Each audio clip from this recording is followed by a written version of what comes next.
দর্শক দেখেন, এই যে দেখেন, এই যে ভিতরে দেখেন সাপের ছলম। হ্যাঁ, আপনারা যারা এই কাগজ, পলিথিন বা বিভিন্ন জিনিস বাড়ির পাশে এভাবে দিয়ে রাখবেন, তারা একটু সতর্ক না হলে কিন্তু একটা বিপদ হয়ে যেতে পারে। দেখেন তেমনই একটা বিষয় আপনাদের সাথে শেয়ার করছি আজকে। আচ্ছা, টর্চ লাইট নাই তাগো? টর্চ লাইট না না না, টর্চ লাইট তো নাই। দেখেন, এখানে কিন্তু যেখানে সাপের চলম মিলিবে সেখানেই সাপের বাসা হওয়ার সম্ভাবনা থাকিবে, তাই না হুসাইন?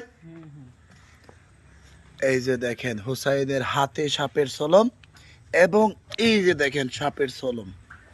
এখন যেই কোনো এটার আশেপাশে 10 থেকে 20 হাতের মধ্যে হোসেন সাপের বাসা, এটা নিশ্চিত নাকি?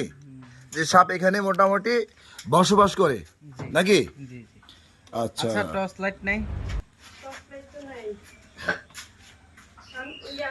দর্শক যারা এভাবে বাড়ির আশেপাশে এই পলিথিন দিয়ে রাখবেন, তারা অবশ্যই একটু সতর্কতার সাথে থাকবেন, কেননা এভাবে কিন্তু রাখলে সাপ আইসা বাসা বাঁধবে, এটা বেশি সম্ভাবনা। হ্যাঁ, কিন্তু দেখছেন এখানে এই যে সাপের সলমগুলো। আর এই বাড়ির যারা গৃহকর্মী আছে, যারা গৃহিণী আছে, তিনি আমাদেরকে জানিয়েছেন যে এই ঘরটাতে একবার ঢুকছিল এদিকে। একসময় এখানে সাপ ঢুকে গেছিল। একটা সাপই ঢুকছিল কয়দিন আগে? এক মাস আগে মাসেক খানেক আগে সাপ ঢুকছিল নাকি? সাপটা কত বড়? আমরা অনুমান করছি সাপটা সরম দেখে প্রায় 3 হাতের নাগাল হবে, 2.5 থেকে 3 হাত হবে। এই সাপের সরমটা হোসেন কয় হাত হইতে পারে হোসেন? এই সাপটা সবটা 3 হাতের কাছাকাছি। 3 হাতের কাছাকাছি নাকি 2.5 থেকে 3 হাতের কাছাকাছি হবে। হ্যাঁ, সাপটা। তো যাই হোক দর্শক, এখানে কিন্তু দেখেন মুরগি লালন ভিডিও আছে আপনার কাছে? সাপটা যে ঢুকছিল ভিডিও আছে? আচ্ছা দেখেন, এই যে দর্শক দেখেন, এখানে মুরগি লালন পালন করে। দেখেন, আর এই রুমটাতে কিন্তু সাপ ঢুকে গেছিল। আর এখানেই কিন্তু এই যে রান্না বান্না করা হয়, প্রতিনিয়ত রান্না বান্না করা হয় কিন্তু প্রতিদিন।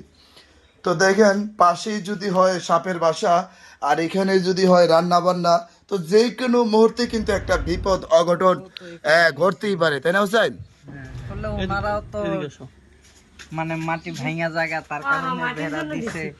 তো এটা তো বলার মতো কষ্ট করে আলাই যেন ভয় লাগে আমার এটা দেখতে। ভয় লাগে? আচ্ছা আচ্ছা। ওনারাও আতঙ্কের বিষয়ে, হ্যাঁ, মানে সাপ যে আসবে ওনারাও জানে না। ঠিক আছে, মাটি যেন ভাঙা নিচে পড়ে, হ্যাঁ। সেই ক্ষেত্রে কিন্তু কাগজটা দেওয়া হয়েছে। আর এটার কারণেই কি মূলত সাপটা এসে বাসা বাঁধে ফেলছে নাকি? জি। এখানে নিশ্চিত সাপের মানে কত পার্সেন্ট নিশ্চিত যে এখানে সাপের বাসা বাঁধছে? সাপ কখনো বাঁধে নাই, বাসা বাঁধবে। মানে বাসা বাঁধবে, এখানে বাচ্চা ফুটাইতো, এটা নিশ্চিত নাকি? এই পরিবেশে সাপ যে বাচ্চা ফুটাইতো, এটা নিশ্চিত নাকি? তবে আজকে যদি আমরা সাপের বাসাটা ভাঙিয়ে দিই তাহলে কি আর আসবে না? আর আসবে না। দর্শক, বিষয়টা আপনাদের সামনে উপস্থাপন করেছি আমি তোফাজ্জল ইসলাম। বিষয়টা কিন্তু গুরুত্বপূর্ণ। যারা আসলে একটু সতর্ক না হবেন তারা কিন্তু এরকম বিপদে পড়তে যাচ্ছেন।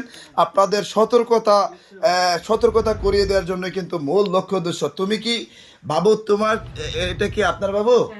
আচ্ছা, তোমার নাম কি? হ্যাঁ, তাহসান।